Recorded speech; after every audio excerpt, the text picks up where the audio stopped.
네, 대답 한번 해보시겠습니다. 할렐루야. 네, 오늘 하나님께서 주실 은혜에 기대하시고 말씀의 자리로 나아가겠습니다. 오늘 창세기 3장 1절에서 6절 본문으로 인간을 타락으로 몰아간 사탄의 전략이라는 제목으로 하나님의 말씀 나누겠습니다. 오늘 본문 서두에 보면 그런데 뱀은 이라는 말로 시작하고 있습니다. 가장 완벽한 조화와 아름다움 그리고 평화가 깃든 동산에 위기가 왔습니다. 3장은 우리가 복음의 필요성을 논하기 전에 가장 핵심적인 장이라고 볼 수가 있겠습니다. 바로 복음이 왜 필요한가? 복음에 대한 동기부여의 장이라고 말씀드릴 수가 있겠습니다. 오늘날 세상에 왜 이렇게 거짓과 살인, 사기, 기만, 테러, 전쟁, 또 어린아이들을 유린하고 인권을 유린시키고 또 성폭행하고 물질을 숭앙하며 이 땅을 보면 가장 번화한 것 같고 발전한 것 같은데 사람들은 물질의 가치에 사로잡혀서 그 물질의 가치에 생명의 가치를 짓눌러버리는, 생명이 경시되는 일들이 지금 자행되고 있지 않습니까? 이런 일들이 왜 일어나냐는 것이죠. 그리고 왜 작은 곤충 한 마리도 죽이기 힘들어하는 선량한 사람으로 보이는 사람 그 내면에 그 심상에 꼬인 심성이 있고, 뱀에 꼬인 심성이 있고, 시기와 분노와 질투가 있고 불신이 있고, 그런 일이 어떻게 왜 벌어지는 것일까? 왜 벌어진 것일까요? 결정적으로 인간의 큰 비극은 무엇이냐면 그 마음에 하나님을 대적하는 마음이 있다라는 것입니다. 그것 때문에 모든 인류가 지옥에 가야 하는 그러한 처지에 당면에 있는 것이죠. 그런데 이런 것들이 인간 세계에 어떻게 들어와 있는지를 설명하는 장이 바로 3장이라고 말씀드릴 수가 있겠습니다. 여러분 3장은 꼭 기억하셔야 돼요. 아주 중요한 장입니다. 결론부터 말씀드리자면 사탄이 세상을 망쳐놓았습니다. 사탄 때문에 인간이 타락했고 지금 인간이 존재하는 세상이 사탄의 지배하에 있게 된 것입니다. 근데 사탄의 지배하에 있다라는 것은 여긴 좀 더 깊은 의미가 있는데 단순히 사탄이 최고의 통치자다 이런 얘기가 아니에요. 온 세상을 통치하시는 주는 누구십니까? 우리 주 하나님이십니다. 하나님이시죠.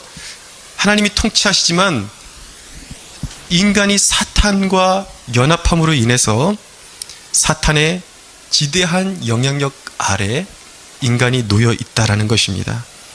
구원자가 필요하다라는 것이죠. 요한계시록 12장 9절에 보면 이 뱀을, 오늘 본문에 나타나는 뱀을 어떻게 묘사하고 있냐면 큰 용이다, 옛 뱀이다, 그리고 사탄이다 라고 표현하고 있습니다. 그러니까 이 뱀이 곧 사탄이라는 것이죠. 그리고 다른 성경에 보면 또 귀신의 왕이라고 표현을 합니다. 또 다른 언어로 아볼루온이라고 그렇게 명칭을 주고 있습니다. 사탄은 어떤 존재인가? 원래 처음에는 예배를 주관하는 천사장이었습니다. 그러니까 하나님의 피조물이었습니다. 피조된 천사 중에 가장 아름답고 존귀와 영화를 입었던 그런 천사장이 하나님의 자리를 넘보게 되면서 그 자리에서 쫓겨나고 저주를 받게 된 것입니다. 그 근거를 제시하는 구절이 어디 나오냐면 에스겔서 28장 11절에서 19절하고 이사야서 14장 12절에서 15절 두 본문에 나타납니다. 사탄은 당시에 그가 타락했을 그 당시에 함께 타락한 천사들의 무리가 있었습니다. 근데 그들이 다 같이 이제 쫓겨난 것이죠. 하나님의 보좌 앞에서. 근데 그들은 나름대로 계급을 가지고 있습니다. 하이어라키가 있습니다. 그 중에 가장 우두머리를 사탄이라고 그렇게 지칭을 하는 것입니다. 예수님은 이 사탄에 대해서 요한복음 8장 44절에 뭐라고 말씀하셨냐면 마귀는 처음부터 살인한 자요, 거짓말쟁이요, 거짓의 아비라고 그렇게 말씀하셨습니다. 마귀는 하나님의 통치하에 있지만 우리가 결코 무시하지 못할 정도의 막강한 힘을 가지고 있습니다. 분명한 사실은 마귀는 하나님의 주권하에 있고 하나님이 그어놓으신 바운더리 밖으로 절대 역사할 수 없다라는 것입니다. 하나님이 최고의 통치자이십니다. 그렇기 때문에 우리는 마귀를 이길 수 있는 것입니다. 할렐루야. 그런데 마귀를 모르면 건강한 신앙생활과 영적 전쟁을 수행할 수가 없게 되는 것입니다. 우리가 이 영적인 싸움을 승리하고 정말 승리의 노래를 부르기 위해서는 나의 취약점과 마귀의 전략을 잘 알아야, 그래야 승리할 수가 있습니다.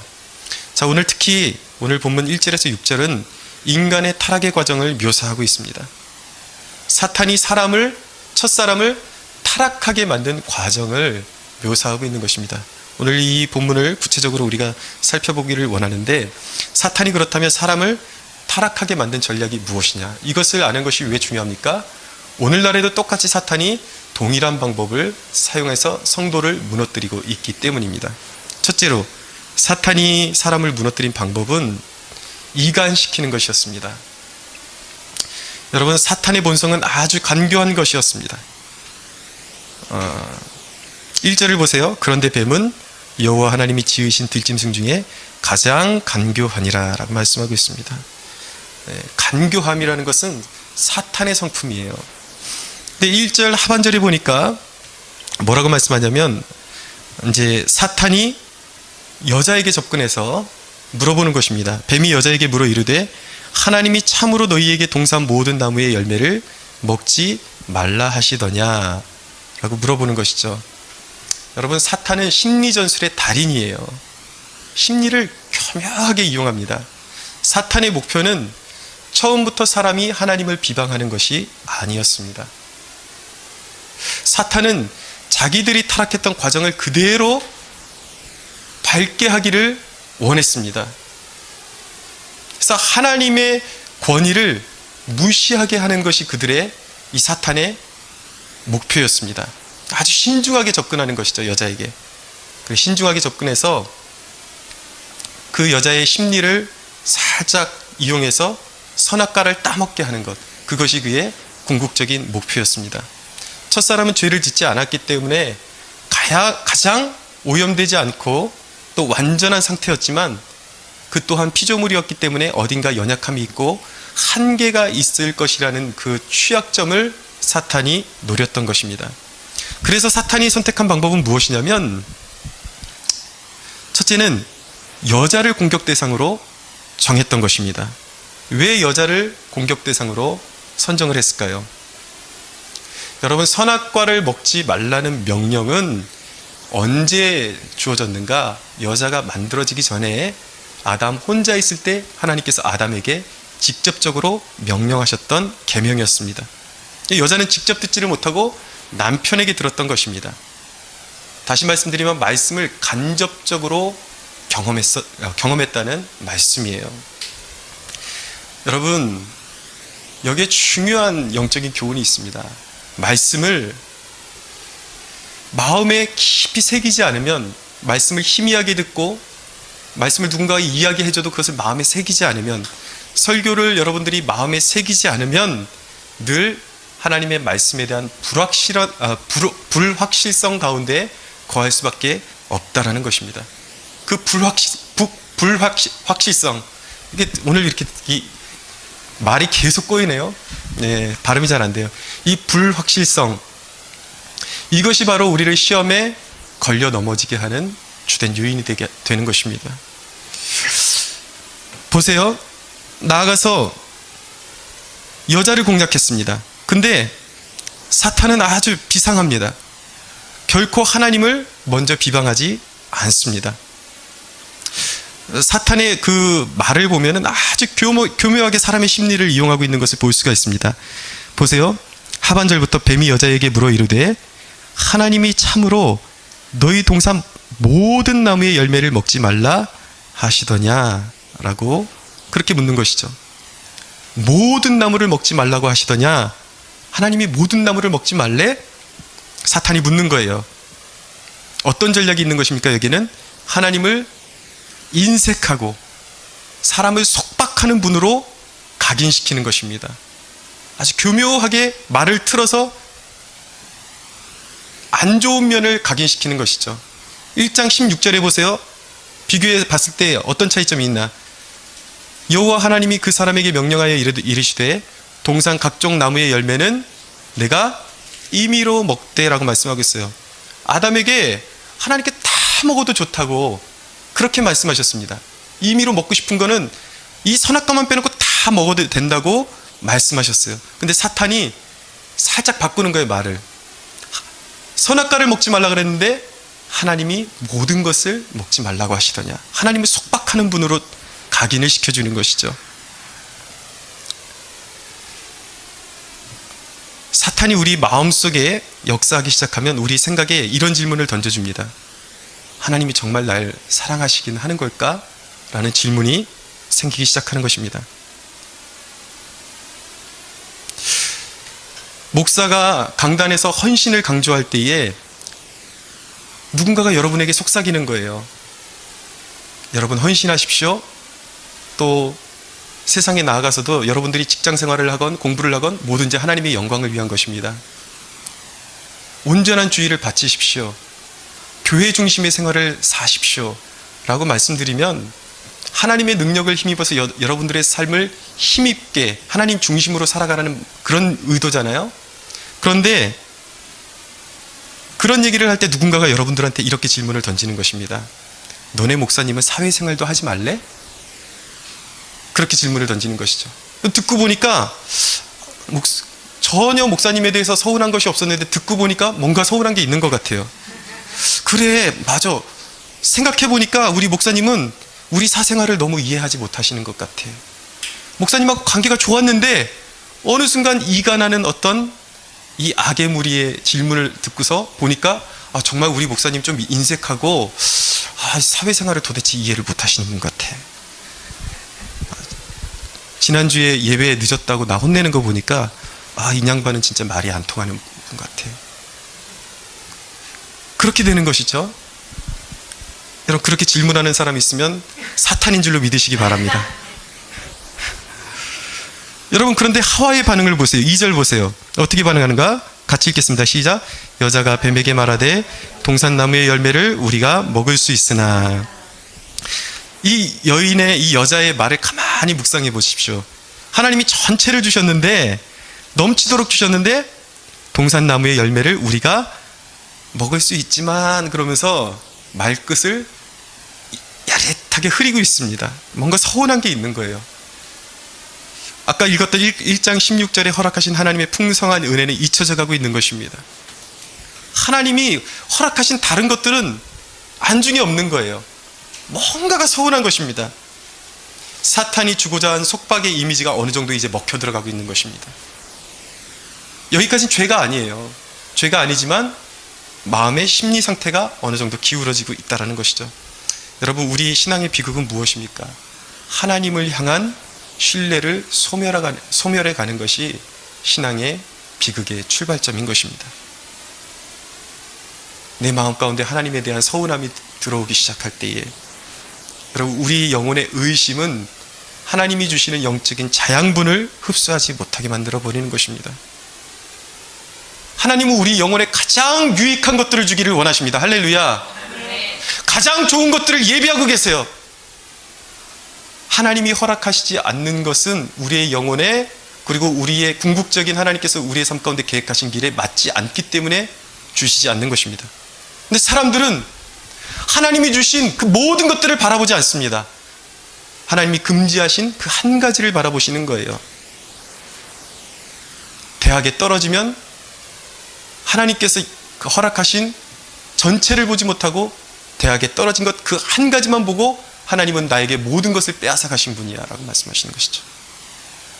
이성도 마찬가지인 것입니다. 내가 좋아하던 그 사람 안 되면 하나님은 내 인생을 속박하시고 모든 것을 빼앗아 가시는 분이 되는 것입니다. 직장도 마찬가지예요. 하나님은 우리의 궁극적인 미래를 보시고 한 가지를 허락하지 않으실 수가 있는데 인간은 그 한 가지를 바라보면서 하나님을 전체적으로 재단해버리는 것입니다. 맞아. 하나님은 야속한 분이야. 하나님은 우리를 속박하는 분이야. 사랑하는 여러분, 의심은 우리 신앙의 가장 강력한 적임을 기억하십시오. 두 번째입니다. 사탄이 인간을 공략한 전략은 불의한 확신을 심어주는 것이었습니다. 3절에 4절 볼까요? 같이 한번 읽어보겠습니다. 시작. 동산 중앙에 있는 나무의 열매는 하나님의 말씀에 너희는 먹지도 말고 만지지도 말라. 너희가 죽을까 하노라 하셨느니라. 뱀이 여자에게 이르되 너희가 결코 죽지 아니하리라. 아멘. 3절 끝에 여자가 사탄의 질문에 대해서 무엇라고 대답합니까? 너희가 죽을까 하노라 라고 말씀하셨다는 것이죠. 근데 하나님은 실제로 뭐라고 말씀하셨을까요? 1장 17절을 한번 볼까요? 시작. 2장 17절. 선악을 알게 하는 나무의 열매는 먹지 말라. 내가 먹는 날에는 반드시 죽으리라 하시니라. 하나님이 뭐라고 말씀하셨습니까? 반드시 죽으리라고 말씀하셨어요. 여러분, 하나님의 말씀의 무게감을 경시하면요, 어떻게 되냐면 말씀의 확신이 사라지게 됩니다. 하나님의 말씀의 절대성, 그리고 확신이 없으면 반드시 불의한 확신이 우리 안에 자리 잡게 되어 있습니다. 진리입니다. 그렇기 때문에 여러분, 말씀을 묵상하지 않는 사람은 100% 불의한 확신이 그 마음 가운데 자리 잡고 있을 수밖에 없는 것입니다. 중간지대가 없어요. 하나님의 말씀으로 채워지지 않으면 내 생각, 내 확신, 사탄이 주는 확신으로 가득 차게 되는 것이죠. 세상의 풍조를 본받게 되는 것입니다. 여러분, 사람들은 말씀을 자기 상황에 교묘하게 갖다 붙여서 해석하기를 좋아합니다. 믿는 사람들이 다 그래요. 대부분 그렇습니다. 저도 그럴 때가 많아요. 불과 몇 년 전에 신문에 작은 교회마다 유사수신행위라는 그런 불법으로 큰 피해를 입은 사례가 신문에 등재되기 시작했습니다. 기재된 적이 있습니다. 유사수신행위가 무엇이냐면, 어떤 것이냐면, 자기네 이제 불법적인 금융단체를 설립을 하고 자기네에게 5천만 원을 만약에 투자를 하잖아요. 투자를 하면은 매월 200만 원씩 월급처럼 일도 안 하고 아무것도 안 해도 200만 원씩 지급해 준다라는 거예요. 그냥 5천만 원만 투자하면. 그리고 자기네들과 계약한 2년 내지 3년의 만료 기간이 끝나면 매월 200만 원씩 줬음에도 불구하고 5천만 원을 그대로 돌려주겠다라는 것입니다. 여러분, 믿어지세요? 이것이 믿어지면 여러분은 정말 너무너무 큰 믿음을 가지고 있는 믿음의 소유자들입니다. 정말 여러분들 믿음의 조상 아브라함을 능가하는 믿음을 가진 사람들이에요.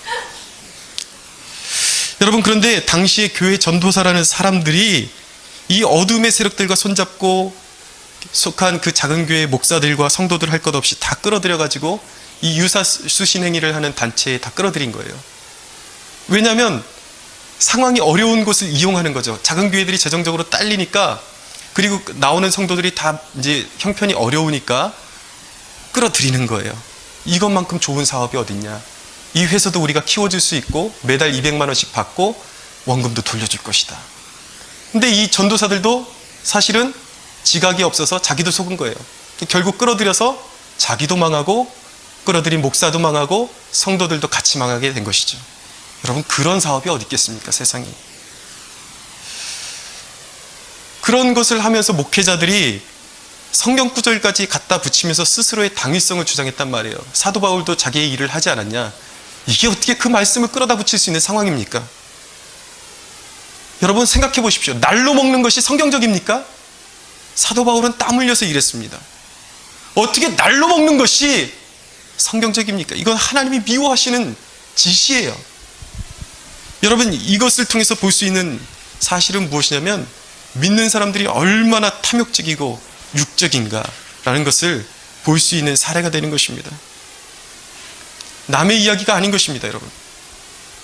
들어보십시오. 제가 여러분들 강단에서 늘 가정과 교회의 변화를 위해서, 하늘의 권위를 덧입기 위해서, 성령 충만을 위해서 그렇게 여러분들에게 기도하라고 외칩니다. 근데 여러분들은 실생활 가운데 성령 충만이 여러분들의 삶 가운데 어떤 유익이 있을 것이라고 믿지 않습니다. 그러니까 기도하지 않죠. 그러나 여러분들에게 누가 2천만 원만 투자하고 5천만 원만 투자하면 매달 꼬박꼬박 200만 원씩 줄 것이라고 하면 여러분들은 할렐루야를 외치면서 달려갈 사람들입니다. 영안이 멀어 있다라는 것이죠. 지극히 탐욕적이고 인간적인 삶을 여러분들은 아직도 버리지 못하고 있다라는 것입니다. 여러분, 억울하지도 않으십니까? 한평생 하나님 없이 살아가다가 하나님 없을 때 인생을 헛되이 낭비하고 이제 자식들에게 정말 좋은 신앙의 유산을 물려줘야 되는데 자식들에게 좋은 신앙의 유산을 물려주지도 못하고 가장 가치 있는 삶을 물려주지도 못하는 것에 대해서 원통함이 없냐는 것이죠. 아직도 세상의 헛된 것들이나 바라보고 있을 것입니까? 그 사람들이 여러분들에게 부귀와 영화를 줄 수 있을 것 같습니까? 세상이 헛된 확신을 심어주는 그런 세상이 여러분들에게 약속을 지킬 것 같습니까? 영안을 여십시오. 애통하는 마음을 가지십시오. 어떤 것이 진리입니까? 하나님의 말씀에 순종하는 것이 진리입니까? 아니면 세상의 헛된 유혹들에 넘어가는 것이 진리입니까? 여러분, 이 유사수신 행위해서 넘어간 사람들 이야기를 들으면서 저는 그 사람들이 불쌍한 게 아니라 망해도 싸다라는 생각이 들더라고요. 탐욕적인 사람들이 있기 때문에 썩은 것이 있으니까 벌레들이 몰려드는 거예요. 맞장구를 쳐주는 사람들이 있으니까 더럽고 추악한 벌레들이 모여드는 것입니다. 불의한 확신의 말로인 것입니다. 죽어도 하나님의 말씀을 선포할 때에 순종하지 않다가 그런 탐욕적이고 헛된 확신을 심어주는 세상에 악한 자들에게 속아 넘어간 것이죠. 당해도 싼 것입니다. 여러분, 지금 교회 특별기도회 진행 중에 있습니다. 교회에 사활을 걸고 마음 먹고 하는 것입니다. 여러분, 제가 아무 때나 여러분들에게 교회 나오라고 강요한 적이 있습니까? 우리 교회가 다른 사역이 있습니까? 여러분들 예배 드리고 은혜 받고 하는 것 외에 여러분들을 강압적으로 일시키는 무언가 다른 사역이 단 한 가지라도 있습니까? 없잖아요. 여러분들이 말하기 전에 각 사람의 상황을 제가 먼저 알고 먼저 여러분들을 배려해 주지 않습니까? 정말 여기 나올 수 없는 사람들에게는 이렇게 마음을 가지고 거기서 재단을 쌓으라고 여러분들한테 미리 말씀드리죠. 제가 언제 억압적으로 여러분들을 드라이브를 건 적이 있습니까? 근데 여러분, 그럼에도 불구하고 제가 여러분들에게 나오라고 강요할 때는 다 이유가 있는 것입니다. 그렇게 그만큼 우리 교회가 절박하기 때문에 또 성도들에게 바로 너무나도 절실히 필요한 훈련의 과정이기 때문에 나오라는 것이죠. 1년에 2번 있는 과정입니다. 생각해 보십시오. 여러분들 스스로 마음 잡고 집중해서 기도는 할 수 있습니까? 그렇게 기도 생활 하시는 분이 한 분이라도 있습니까? 여러분들이 기도 없이 살 만큼 강한 사람들입니까? 여러분, 왜 기도하자고 그러면 왜 이렇게 이유가 많은 것입니까? 기도하는 게 귀찮은 게 어떻게 성도라고 말할 수가 있겠습니까? 이것은 본질의 문제예요. 여러분, 제가 분명히 여러분들에게 강요하지 않을 때는 아무 말씀 안 드리는데 제가 여러분들에게 그렇게 못 박아서 말씀드릴 때에는 여러분, 그만큼 이유가 있어서 말씀드리는 것 아니겠습니까? 근데 여러분들 스스로 이런 건 중요하지 않아라고 결론을 내리는 건 아닙니까? 왜 마음대로 결론을 내리십니까?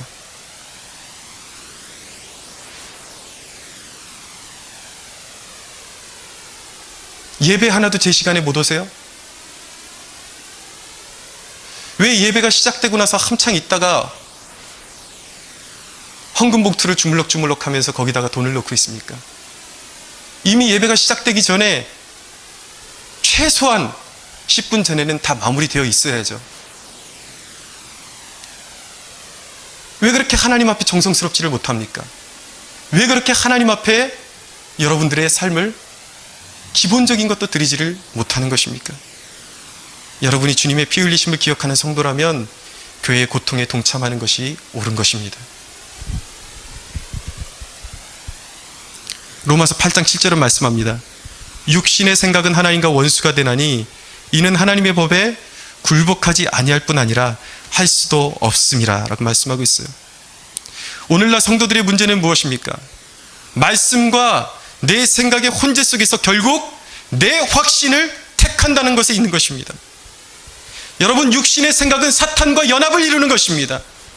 내 확신의 결론은 항상 하나님을 향한 불신이요 배신을 낳는 것입니다.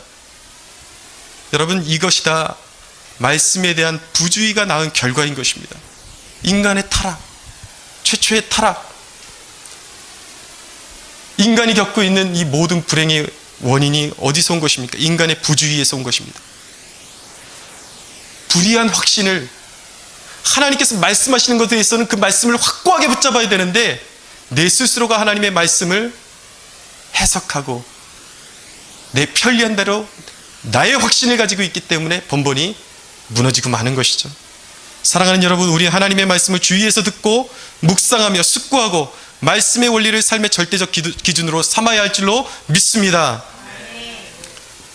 세 번째는 사탄의 전략은 헛된 영화를 바라보게 하는 것이었습니다. 5절을 보세요. 같이 읽겠습니다. 시작. 너희가 그것을 먹는 날에는 너희 눈이 밝아져 하나님과 같이 되어 선악을 알 줄 하나님이 아심이니라. 사탄은 헛된 영화를 심어주었습니다. 하나님처럼 되고 싶다. 여러분, 이 생각은 타락 후 인간의 교만이란 그 죄악의 씨앗이 되고 말았습니다. 교만이라는 것은 헛된 영화를 구하는 깊은 죄악인 것입니다. 교만이라는 것은 항상 스스로에게 높은 가치를 부여하지만 가장 비참하게 만드는 요소인 것입니다. 6절을 한번 보세요. 같이 읽겠습니다. 시작. 여자가 그 나무를 본즉 먹음직도 하고 보암직도 하고 지혜롭게 할 만큼 탐스럽게 한 나무인지라. 여자가 그 열매를 따먹고 자기와 함께 있는 남편에게도 주매 그도 먹은지라. 아멘. 이 여자가 사탄의 말을 듣고 선악과를 바라보았습니다. 그런데 정말 그것을 보는 순간에 모든 영화를 누릴 만한 그러한 정말 탐스러운 열매로 보였던 것입니다. 그것만 먹으면 세상을 다 소유할 것 같았고 또 하나님처럼 될 수 있을 것 같았습니다. 여러분, 여기서 중요한 메시지를 발견하게 됩니다. 우리 인생의 가장 현격하게 유혹의 통로가 되는 기관이 어디라고 생각하십니까? 네, 바로 귀와 눈인 것입니다. 네, 사모님 정답 맞췄다고 되게 좋아하시는데, 네. 여러분, 신앙의 승리는 나의 귀를 단속하고 눈을 단속하는데 그 비결이 있음을 믿어야 하는 것입니다. 보세요.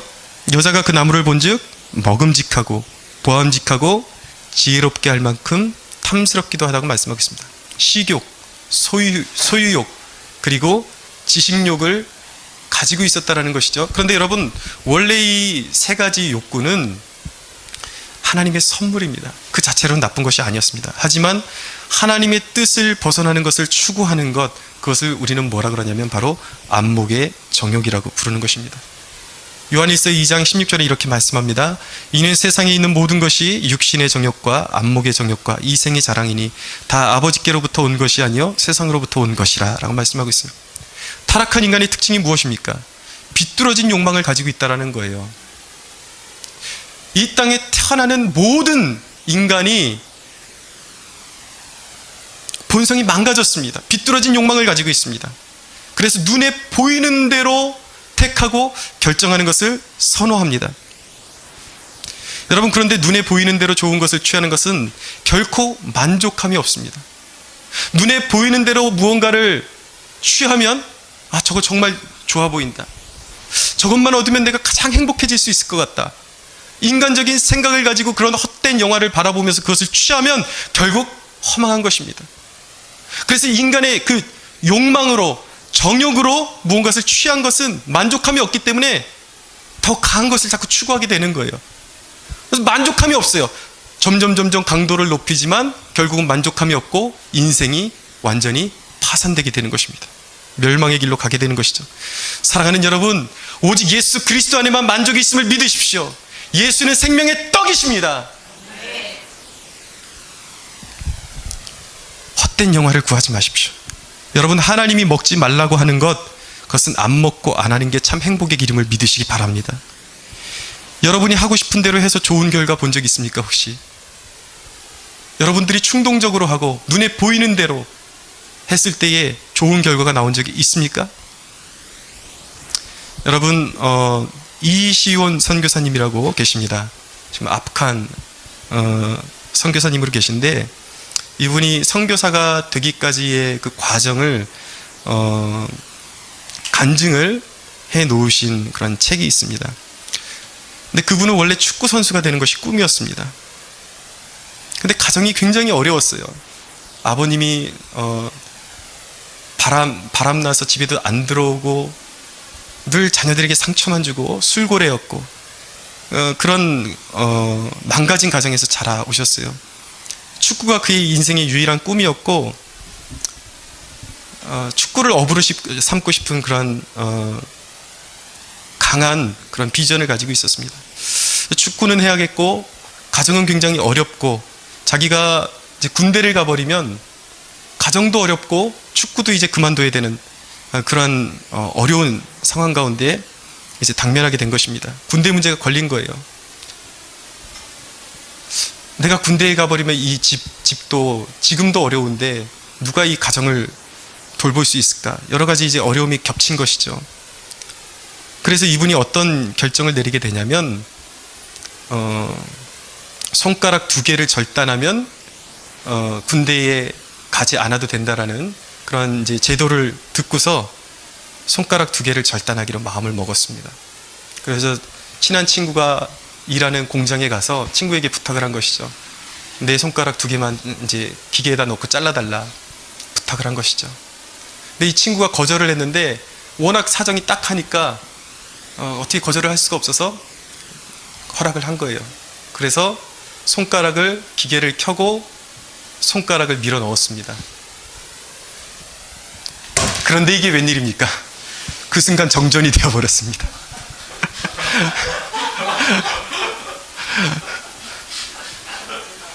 그래서 다시 시도를 하려고 그러니까 이 친구가 이제 마음이 완전 돌아버린 거예요. 나 도저히 못하겠다 이거. 내 맨정신으로는 이제 못하겠다. 죽어도 못하겠다. 그리고 그 계획이 이제 수포로 돌아갔습니다. 여러분, 만일 그가 이 선교사님이 원하고 바라는 대로 다 이루어졌다면 과연 그 인생이 행복했을까요? 여러분, 그는 불구로 평생 동안 불행했을 것입니다. 결국 그는 축구를 계속하기 싶어서 손가락을 자르려고 했지만 하나님의 계획은 이미 그를 축구를 포기하게끔 만들고 계셨어요. 괜히 손가락만 잘랐으면 이래도 저래도 축구를 포기해야 되는데 억울할 뻔했습니다. 결국은 이제 다리의 부상이 계속 이어지면서 축구를 포기하게 되었습니다. 근데 거기에 하나님의 음성이 있었습니다. 하나님의 계획이 있었습니다. 어느 날 아주 어려운 그런 상황 가운데 길을 걷고 있는데 차비가 없어서 한참 걷고 있는데 그때 우리 주님의 음성이 실제로 이 선교사님의 음성이 들려왔습니다. 이런 음성이었습니다. 앞으로 오늘과 같은 일에 몇십 배, 몇백 배 더 힘들고 어려운 일이 있을 텐데 그래도 나를 신뢰할 수 있겠니? 내가 내게 아무것도 해주지 않아도 나 하나만 바라보고 살아갈 수 있겠니? 라고 질문하시는 주님의 음성이 이분의 가슴에 울려 퍼졌습니다. 사랑하는 여러분, 우리가 원하는 대로 다 되는 것이 응답일까요? 하나님의 거절하심도 응답이고 하나님의 거절하심이 바로 응답이요 보호하심일 수 있다는 사실을 믿어야 하는 것입니다. 쉬워도 내가 원하는 길로 가면 망하는 것입니다. 여러분들이 원하는 대로 다 되었으면 여러분들은 벌써 망했습니다. 배고파도 어려워도 주님 뜻대로 살면 주님이 우리를 책임지실 줄로 믿으시기 바랍니다. 6절 말미를 보십시오. 같이 한번 읽어보겠습니다. 6절을 통째로 한번 다시 한번 읽어보겠습니다. 시작. 여자가 그 나무를 본즉 먹음직도 하고 보암직도 하고 지혜롭게 할 만큼 탐스럽기도 한 나무인지라. 여자가 그 열매를 따먹고 자기와 함께 있는 남편에게도 주매 그도 먹은지라. 아멘. 여기서 하와의 모습을 보면 전혀 망설임이 없이 따먹습니다. 이 선악과를. 아담이 이제 곧 그곳에 와서 아내의 말을 믿고 듣고 선악과를 따먹게 돼 있는데, 아담이 고민했다는 흔적이 전혀 나타나지 않습니다. 여러분, 죄는 그런 것입니다. 우리가 부주의할 때, 부주의는 바로 죄악이 유입되는 고속도로인 것입니다. 방심하면 안 돼요. 첫사람 아담은 인류의 대표로서 이렇게 무너졌던 것입니다. 그런데 여러분, 성경은 예수님을 두 번째 아담이라고 말씀합니다. 그는 하나님의 아들이십니다. 제2위 성자 하나님이십니다. 그는 사탄의 시험을 이기셨습니다. 할렐루야. 네. 무엇으로 사탄의 시험을 이기셨습니까? 말씀의 부주의에서 무너졌던 아담과 하와의 이 타락을 주님께서 극복하시고, 주님께서는 무엇으로 사탄의 시험을 이기셨는가? 확고한 하나님의 말씀으로 이기셨던 것입니다. 여러분, 말씀은 사탄의 시험을 이기는 능력임을 믿으십시오. 여러분, 사탄은 오늘날도 모든 인간을 장악하고 똑같은 방법으로 공격합니다. 여러분의 취약점을 알고 이간하며 불의한 확신을 주고 헛된 영화를 바라보게 해서 무너뜨립니다. 그는 우는 사자입니다. 여러분들에게 헛된 영화를 줘서 이것만 네가 해, 그럼 너는 세상에서 가장 행복한 존재가 될 거야 라고 사탄은 말하지만, 막상 죄악을 저지르고 나면 사탄은 흔적도 없이 사라져버립니다. 책임지지 않습니다. 여러분을 책임질 수 있는 분은 예수님밖에 없음을 믿어야 하는 것입니다. 여러분은 사탄을 결코 이길 수 없습니다. 아담은 완전함에도 넘어졌지만 여러분은 이미 죄인으로 태어났기 때문이에요. 무너질 수밖에 없어요. 여러분의 힘으로는. 여러분, 사탄의 속박으로부터 자유해지는 유일한 길은 예수 그리스도의 보혈의 능력뿐임을 믿으시기 바랍니다. 그리고 예수님이 허락하신 그 말씀의 확신 속에서 순종하는 것, 그것이 바로 사탄을 밟아 이기는 능력임을 믿어야 하는 것입니다. 전쟁과 테러와 가난과 기근과 악한 영의 그 지배 아래서 고통당하고 있는 사람들의 그 사슬을 풀어줄 수 있는 유일한 길은 무엇입니까? 예수 그리스도의 보혈의 능력인 것입니다. 그렇기 때문에 우리는 복음을 증거해야 하는 것입니다. 사랑하는 여러분, 첫사람은 그 의심이 몰려올 때에 그것을 처리하지 못하고 사탄의 계략에 넘어가고 말았습니다. 여러분, 사탄은 여러분들에게 계속해서 하나님은 속박하는 분이고 인색한 분이다라는 것을 여러분들에게 계속 심어줄 거예요. 여러분, 인생을 궁극적으로 우리의 신앙을 승리할 수 있는 길은 무엇입니까? 의심이 몰려올 때 더욱더 강하게 찬양하십시오. 평소보다 더욱더 목소리를 높여서 찬양하고 더욱더 감사하십시오. 할렐루야. 바울과 실라가 감옥에 갇혀서 주님을 찬양하고 높였을 때 옥토가 움직이고 옥문이 열렸던 것처럼, 비록 의심이 몰려오고 상황이 받쳐주지 않아도 우리의 좋으신 하나님, 아들을 주시기까지 아끼지 아니하시고, 아들을 아끼지 아니하시고 우리에게 하나님의 모든 것을 내어주신 분이 우리의 상황을 보시고 우리의 옥터를 여시고 우리의 삶 가운데 기적을 일으키시고 우리의 인생에 승리를 주시는 그런 능력으로 우리와 함께 하실 줄로 믿으시기 바랍니다. 사탄의 권세는 밟힐 것입니다. 우리는 사탄을 밟아 이길 것입니다. 할렐루야. 우리 하나님께 영광의 박수 올려드리겠습니다.